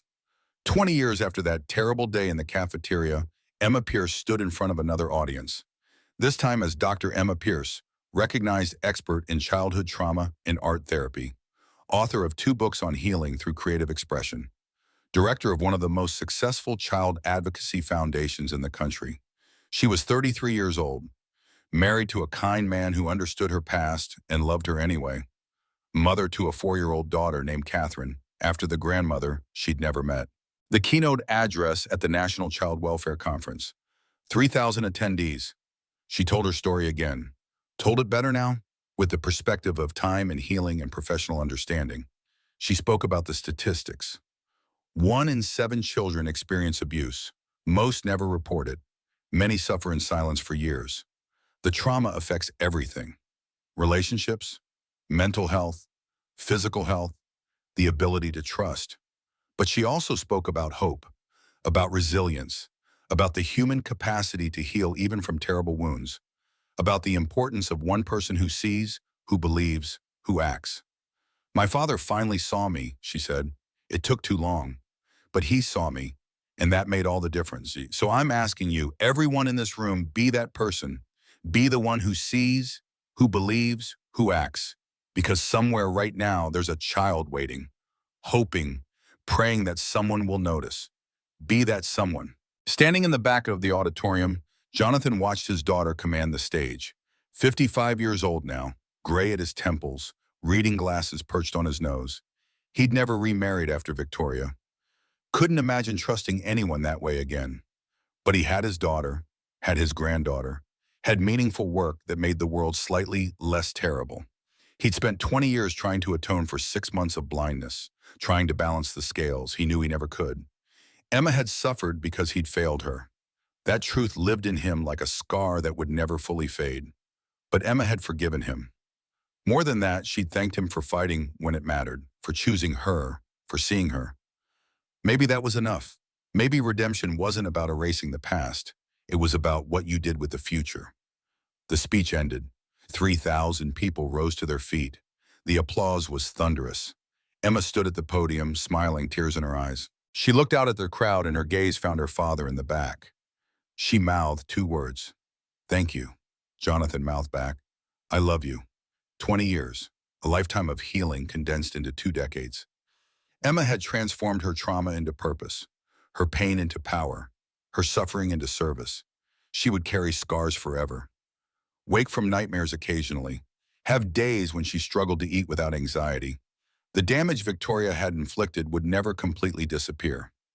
But it didn't define her. She'd become something more, something stronger, a survivor who'd transformed into a healer, a victim who'd become an advocate, a broken child who'd grown into a remarkable woman. That evening, the whole family gathered at the lake house in Vermont, Emma and her husband, little Catherine running along the dock, Martha, now 83, moving slower but still sharp, Sarah Chen and her family, a dozen people who'd been part of the journey. They ate dinner on the porch, told stories, laughed, watched the sunset paint the lake in shades of gold and pink. Little Catherine climbed into Emma's lap. "Mommy, tell me the story about the light." Emma smiled, brushed hair from her daughter's face. Once upon a time, there was a little girl who lived in darkness. She was scared and alone and didn't think anyone could see her. But then her daddy found her, and he brought her into the light. And the light was so beautiful she decided to share it with everyone, so no one would have to live in darkness again. "Is that you, Mommy?" "Yes, baby, that's me." Catherine thought about this. "Then you're like a lighthouse. You help people find their way." Emma's eyes filled with tears. "Yes, sweetheart, exactly like that." As the evening deepened into night, Jonathan sat apart from the group, watching his daughter with her daughter, watching the family they'd built from the ruins of trauma. He thought about Catherine, his first wife, wondered what she'd think of how things had turned out. Probably she'd be proud of Emma. Probably she'd be disappointed in him for failing to protect their daughter. Probably she'd understand that people are complicated, that they fail and try again and fail and keep trying. The light never disappears, Emma had said in her speech. Sometimes it just takes time to find it again. Jonathan had found his light, not the bright, easy light of success and money and achievement, but the harder, deeper light of purpose, of redemption, of showing up every day and trying to be better than he'd been before. It wasn't enough to erase the past, but it was something, and something was better than nothing. As stars emerged above the lake, Jonathan closed his eyes, listened to his family laughing, felt the cool evening breeze, smelled Martha's cooking drifting from the kitchen. This was peace, hard-won, scarred, imperfect, but real. Emma had survived, thrived, transformed her pain into power that helped others. And Jonathan had learned the most important lesson of his life. That success means nothing if you're not present for the people who matter. That money can't buy back time. That sometimes the bravest thing you can do is admit you were wrong and fight like hell to make it right. He opened his eyes. Emma caught his gaze across the porch, smiled at him, a smile full of love and forgiveness, and the hard-earned wisdom that comes from surviving the unsurvivable. They'd made it, through the darkness, through the trauma, through 20 years of healing. They'd made it to the light, and that light would keep shining. For Emma, for Catherine, for the 500 children Emma's light had already helped, for the thousands more who would need it in years to come, the light would keep shining. Because sometimes that's all any of us can do, shine our light into the darkness. Hope it's enough to guide someone home. For Emma Pierce, it had been enough, and maybe, just maybe, that was the whole point. The evening deepened. The guests began to leave. Sarah hugged Emma goodbye, whispered something that made them both laugh. Martha helped little Catherine into her pajamas, the child's eyes already drooping with sleep. The house settled into its familiar quiet, the kind of peace that only comes after storms have passed. Jonathan stood alone on the dock. The wood was cool beneath his bare feet, worn smooth by 20 years of footsteps. His footsteps, Emma's footsteps, the measured passage of time marked in small ways. Behind him, through the cottage windows, he could see Emma tucking Catherine into bed. His daughter moved with such gentle confidence now. So different from the terrified 8-year-old he'd found in that basement. So different from the broken child who'd cried herself to sleep for months. He thought about that morning. That terrible, ordinary morning 20 years ago, when he'd stood in front of his bathroom mirror, knotting his tie, completely blind to his daughter's suffering happening right under his own roof. My name is Jonathan Pierce. The words formed in his mind like a confession, like a prayer. I was a millionaire who nearly lost everything that mattered. The father of a girl I almost failed to save. A man who chose work over presence, success over sight, convenience over truth. It took me 6 months to see what was happening.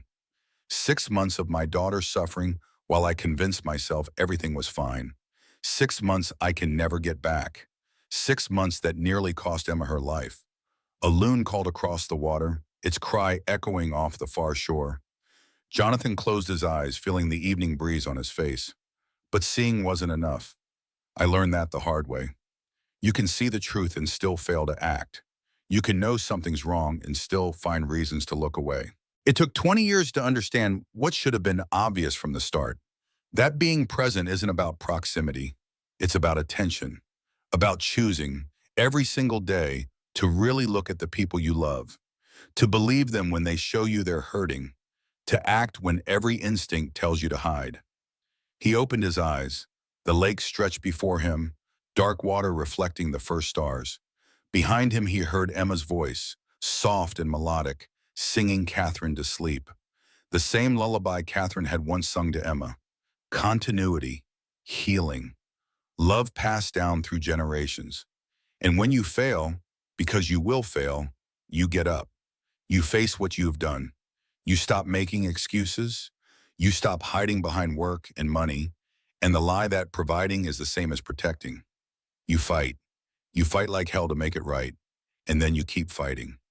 Every day. Forever. The screen door creaked. Emma stepped onto the dock, moved to stand beside him. She'd wrapped herself in an old cardigan, Catherine's favorite stuffed rabbit tucked under one arm. She's asleep? Out like a light, Martha's reading her the story about the lighthouse one more time. Jonathan smiled. That's her favorite. It's a good story. A true story. They stood in comfortable silence.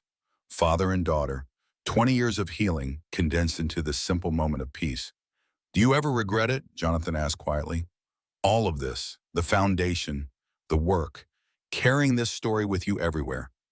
Emma was quiet for a long moment. When she spoke, her voice was steady, strong. I regret what happened. I'll always carry scars from those 6 months. But what came after? The healing, the work, the lives we've changed? No, I don't regret becoming someone who could turn pain into purpose. She leaned her head on his shoulder, just like she used to when she was small. You taught me that, Dad. You showed me that failure isn't final, that the bravest thing isn't never falling. It's getting back up and choosing to do better. Jonathan's throat tightened. I should have protected you from the start.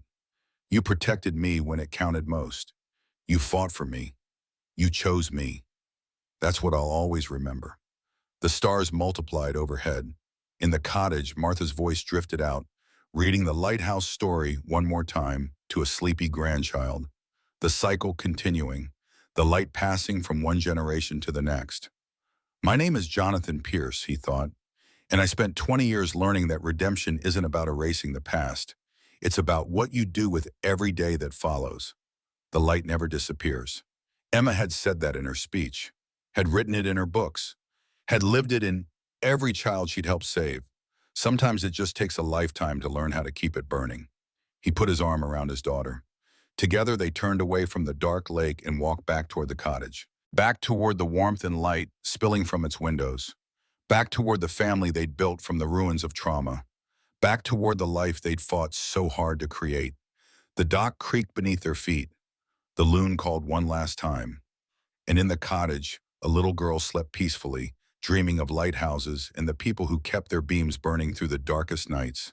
The light would keep shining. For Emma, for Catherine, for every child still waiting in the darkness, and for Jonathan Pierce, who'd learned finally and completely what it meant to truly see.